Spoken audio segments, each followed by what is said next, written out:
Mes chers compatriotes, je m'adresse à vous dans un contexte tout particulier où le monde fait face à une crise sanitaire sans précédent provoquée par le coronavirus. La pandémie n'épargne aucun continent, aucun pays. À l'heure où je vous parle, le monde compte plus de 40 000 morts et près d'1 million de personnes infectées. Malgré les dispositions prises çà et là, le nombre de cas confirmés de Covid-19 continue d'augmenter. La pandémie poursuit sa course folle et dévastatrice, bouleversant toutes les certitudes. Et tout porte à croire que la bataille pour venir à bout de la pandémie ne fait que commencer. Notre pays est également touché par cette pandémie. À ce jour, nous recensons 36 cas de contamination, dont 24 sont en traitement et 10 guéris. Cette maladie a malheureusement ôté la vie à 2 de nos compatriotes. Je salue ici la mémoire des disparus et présente à leurs familles, à leurs amis et collègues, les condoléances de tout le peuple togolais. La situation est de toute évidence inquiétante face à un virus particulièrement dangereux. Je comprends donc qu'elle suscite des peurs et des angoisses. Mais je voudrais vous rassurer que cette bataille, nous la mènerons et nous la gagnerons ensemble. Avant la survenue du premier cas dans notre pays, nous avions déjà appréhendé le mal et mis en place un comité de crise que je préside et qui se réunit régulièrement pour évaluer la situation et prendre les décisions qui s'imposent. Par ailleurs, j'ai institué par décret une coordination nationale de gestion de la riposte au Covid-19. Elle est chargée d'assurer la coordination interministérielle de la mise en œuvre des décisions du gouvernement. Elle est l'échelon intermédiaire entre le comité stratégique et les différentes forces engagées dans la riposte au niveau des préfectures. Aussitôt le premier cas confirmé, nous avons pris des mesures de prévention et de restriction pour limiter la propagation du coronavirus dans notre pays et protéger nos populations. Suspension des vols internationaux en provenance des pays à haut risque. Fermeture des frontières, des écoles, des universités et des lieux de culte. Interdiction des rassemblements. Réquisition d'établissements hôteliers pour accueillir les cas suspects. Bouclage de certaines préfectures de notre pays, etc. Des structures sanitaires sont identifiées sur toute l'étendue du territoire pour accueillir les personnes testées positives au coronavirus. J'ai instruit le gouvernement de renforcer les moyens de ces structures pour faire face à la situation.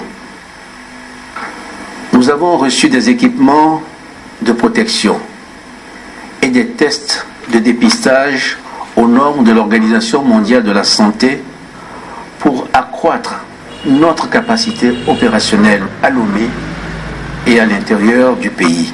Toute personne présentant des symptômes du coronavirus peut ainsi se faire dépister de manière totalement confidentielle rapide et surtout gratuite. Togolaises, Togolais, vous avez certainement mesuré l'ampleur du malheur qui frappe nos pays. Au Togo, il est de notre devoir de prendre toutes les dispositions pour ralentir, maîtriser et mettre un terme à l'expansion de ce fléau. Je ne l'hésiterai sur aucun moyen. C'est le sens à donner à toutes les actions que nous avons entreprises depuis lors. Et c'est dans cet esprit que nous avons mis en place un collège scientifique dont la mission est de nous éclairer sur les meilleures dispositions à mettre en œuvre et les protocoles à utiliser pour soigner nos malades. Mes chers compatriotes, face à la pandémie, notre stratégie est d'intensifier la surveillance et les tests en laboratoire, de sorte que les porteurs du virus puissent être rapidement identifiés et pris en charge de manière adéquate afin de rompre la chaîne de transmission. Pour démultiplier les dépistages, nous renforcerons le dispositif, d'une part avec l'acquisition de tests rapides et d'autre part avec des laboratoires mobiles à l'intérieur du pays. Le gouvernement a pris par ailleurs toutes les dispositions pour doter les personnels soignants qui sont au front de matériel de protection afin d'éviter qu'ils soient contaminés. Et ceci se fera de manière permanente tout au long de la bataille que nous menons ensemble contre le virus. Je voudrais ici rendre hommage au personnel soignant pour les sacrifices et le dévouement dont ils font preuve en ces moments difficiles. Je comprends qu'il y ait eu des moments de doute, de frustration et même d'inquiétude au début de cette crise. Mais je voudrais les rassurer que toutes les dispositions sont désormais prises pour les accompagner et les soutenir dans leur délicate mais salvatrice mission. Mes chers compatriotes, la pandémie du coronavirus nous impose des défis exceptionnels, d'immenses sacrifices. Elle appelle à prendre de nouvelles mesures et des dispositions courageuses pour protéger nos vaillantes populations et aussi nos familles. C'est ainsi que pour aller plus vite et plus loin dans la prise de décision, le gouvernement a sollicité et obtenu, conformément aux dispositions de l'article 86 de la Constitution, une autorisation de l'Assemblée nationale pour une période de 6 mois, afin de pouvoir prendre par voie d'ordonnance toutes les mesures nécessaires à la lutte contre la pandémie de Covid-19 et ses effets. Face à la gravité de la situation et en conformité avec les dispositions constitutionnelles, je décrète l'état d'urgence sanitaire au Togo pour une période de 3 mois. Cette disposition de notre Constitution, jamais mise en œuvre dans l'histoire récente de notre nation, est la preuve, s'il en était, de la gravité de la situation à laquelle nous sommes tous confrontés. L'état d'urgence nous permettra d'adopter des mesures exceptionnelles de riposte sanitaire et de police générale qu'imposent les circonstances actuelles. Un un couvre-feu sera mis en place à compter du 2 avril 2020, et ce, jusqu'à nouvel ordre, entre 19h et 6h du matin. J'ai donné à cet effet des instructions au gouvernement pour réajuster les horaires de travail pour qu'elles en tiennent compte. Les restrictions de circulation et de regroupement qui découleront de l'état d'urgence visent à contenir l'épidémie afin de pouvoir mieux l'endiguer. Il est par ailleurs créé par décret une force spéciale anti-pandémie composée de 5000 hommes qui sera chargée de veiller au respect des décisions prises dans le cadre de la lutte contre le Covid-19. Il s'agira d'une force mixte composée des forces de défense et de sécurité, sur le modèle déjà bien connu de la force sécurité élection.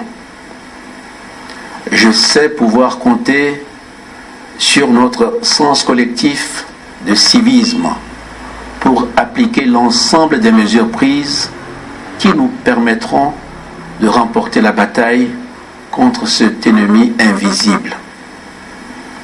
Aucun écart ou manquement ne sera toléré. Selon l'évolution de la situation, d'autres dispositions pourront être prises. Il s'agit de mener une véritable bataille contre le coronavirus. Cette bataille, j'en suis convaincu, nous la gagnerons. Nous n'avons d'ailleurs pas d'autre choix, mais pour la gagner, il nous faudra respecter les mesures prises et faire preuve d'une grande discipline collective. Mes chers compatriotes, notre pays a une histoire particulière. Vous le savez tous, nous venons de loin et c'est ensemble que nous ferons face à cette crise. En 2005, après des années de crise politique et économique, la pauvreté avait atteint un niveau élevé dans notre pays. Mais ce sont nos efforts à tous qui nous ont permis de réduire et de changer la situation.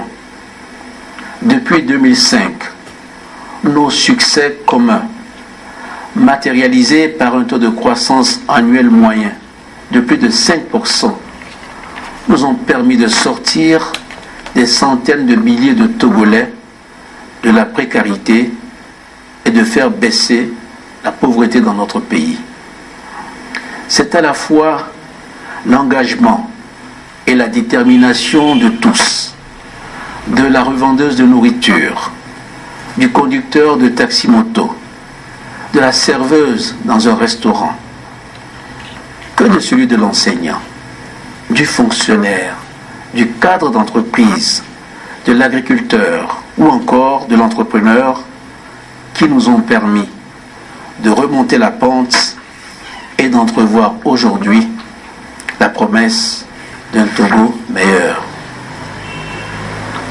La pandémie du Covid-19 à laquelle nous devons faire face aujourd'hui est certes un défi sanitaire, mais au-delà, elle menace de remettre en cause nos acquis économiques et sociaux et malheureusement de refaire basculer bon nombre de nos concitoyens dans la pauvreté. Pour contenir la propagation de la pandémie et la vaincre, nous avons pris et nous prendrons encore des mesures exceptionnelles, parfois drastiques, qui auront malheureusement des incidences sur la vie de chacun d'entre nous, surtout de ceux qui parmi nous sont les plus vulnérables, les plus faibles, les plus défavorisés. Nous sommes face à un risque de retour en arrière de résurgence de l'extrême pauvreté, mais j'ai foi que plus que jamais, ensemble, nous prendrons le dessus. Les règles strictes de déplacement et de rassemblement qui devront s'imposer dans certaines localités empêcheront bon nombre d'entre nous de pouvoir mener des activités génératrices de revenus qui leur permettent de nourrir leur famille. Je tiens à leur dire que la collectivité nationale, la solidarité nationale seront là pour les soutenir et les aider à faire face, afin qu'ensemble nous puissions gagner le combat contre le Covid-19. C'est la raison pour laquelle nous allons lancer dans les tout prochains jours un programme de transfert monétaire pour aider nos concitoyens qui seront les plus affectés par la crise et les mesures annoncées. Nous allons également rendre gratuit pour 3 mois l'eau et l'électricité pour les tranches sociales. Nous voulons affirmer que face à cette épreuve, la solidarité nationale sera au rendez-vous pour aider les plus démunis d'entre nous. Aucun Togolais ne sera laissé pour compte dans cette bataille que nous engageons ensemble. C'est pour cela que j'ai demandé au gouvernement d'étudier toutes les possibilités pouvant nous permettre de préserver au mieux l'activité économique des conséquences de la crise. Nous prendrons en relation avec les institutions de l'Union économique et monétaire ouest-africaine des mesures pour soutenir les entreprises, en particulier les petites et moyennes entreprises affectées par les conséquences de la pandémie. Nous attacherons une importance particulière à la situation de nos jeunes entrepreneurs qui viennent de lancer leurs activités, et ce de façon courageuse.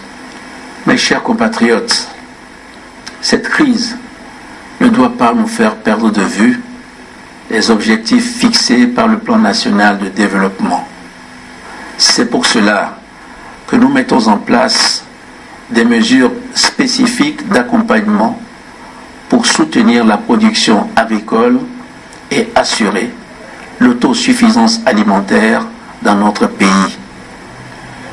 La réflexion est également en cours avec le secteur privé en vue de l'adoption de mesures de soutien à la consommation, à la production et surtout à la sauvegarde de l'emploi.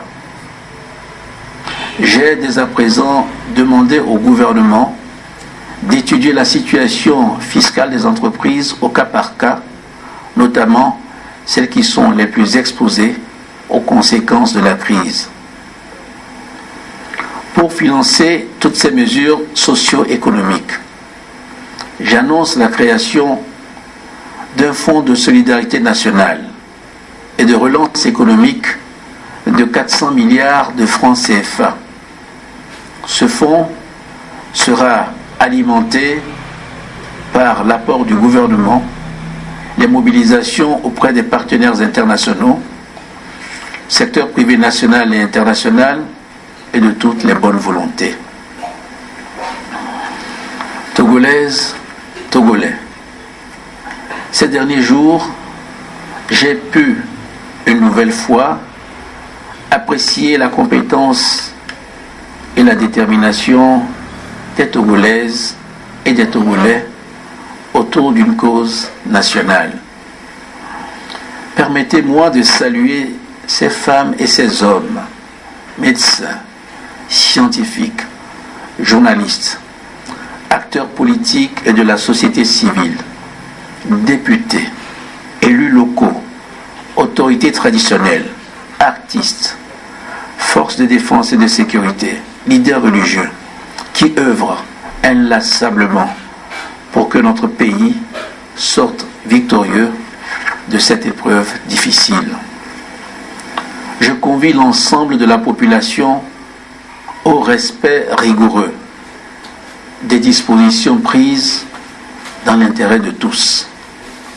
Chaque citoyen doit veiller au respect des mesures annoncées par le gouvernement dans sa famille, mais aussi dans son milieu professionnel. J'en appelle donc à la responsabilité des personnes présentant des symptômes de cette maladie pour qu'elles prennent d'elles-mêmes des mesures de quarantaine et contactent les autorités sanitaires pour une prise en charge adaptée. J'invite les forces de l'ordre à veiller dans le cadre de la loi à la sécurisation des personnes et des biens partout sur le territoire national. Je remercie les partenaires du Togo pour leur soutien et leur accompagnement dans cette épreuve commune. Je témoigne de mon admiration à toutes les bonnes volontés qui se mobilisent spontanément aux côtés du gouvernement pour venir en aide aux personnes les plus affectées par les conséquences de la pandémie. Nous resterons à l'écoute des propositions constructives visant à permettre au Togo de remporter ce combat. Plus que jamais, nous devons adopter les gestes barrières et les comportements d'hygiène et de prévention. Se laver régulièrement les mains à l'eau et au savon ou avec du gel hydroalcoolique, éviter au maximum les contacts physiques, tousser dans le coude, composer le 111 en cas de besoin d'assistance ou d'informations crédibles, limiter au strict nécessaire nos déplacements et garder les bonnes distances pour rompre la chaîne de transmission du virus. Nous gagnerons cette bataille, mes chers compatriotes, comme d'autres pays, en étant disciplinés et responsables. Togolaises et Togolais, face à cet ennemi, nous n'avons aucun autre choix que celui de combattre et de vaincre. Nous devons faire front contre le coronavirus, car notre salut en dépend. Notre force réside dans l'anticipation et la prise de décision, de mesures et de dispositions énergiques afin d'endiguer la propagation de la pandémie. J'ai pour ma part la ferme conviction que nous gagnerons aussi vite que possible cette lutte si, je dis bien si, nous mettons en avant la grande maturité qui nous caractérise et dont nous avons toujours fait preuve. La dignité, la discipline et le courage démontrés constituent les marques incontestables de notre pays. Une nation déterminée et prête à relever les grands défis pour un futur de prospérité et de progrès. Que Dieu protège et bénisse notre cher pays, le Togo. Je vous remercie.